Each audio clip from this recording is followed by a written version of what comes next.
Alors, on va parler un peu des plateformes justement pour freelance type Malte, ComeUp, etc. Je suis pas vraiment d'accord avec le message là ici qui a été mis parce que pour moi, oui, ok, au début ça peut être intéressant de se mettre dessus. ComeUp, certes, ça va être des propositions qui seront peut-être assez basses en termes de budget au niveau des propositions.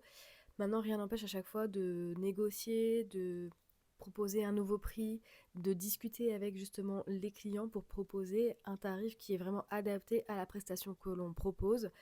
Moi, je sais que les personnes qui m'envoient des messages sur ComeUp, par exemple, ce sont des personnes qui vont d'abord engager la discussion avec moi, savoir un peu si je suis disponible, connaître mes prix, et vont pas passer directement commande parce que on a besoin de discuter de tout ça. Ça reste un investissement pour les marques et pour les clients. Donc, c'est de discuter et ensuite faire une offre sur le prix que l'on souhaite proposer.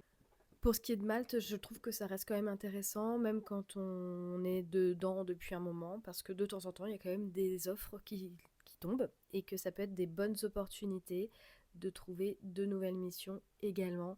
Donc ça permet de varier en fait les leviers d'acquisition de clients, que ce soit via des plateformes comme LinkedIn où on va du coup postuler à des offres qu'on voit en message, ou alors de se faire démarcher par des clients sur des plateformes comme Malte, comme Up. Maintenant, il faut garder en tête qu'il y a toujours aussi une commission qui est prise, qu'il faut essayer de l'inclure au maximum aussi dans son budget si on ne peut pas être trop perdant. Donc c'est aussi important.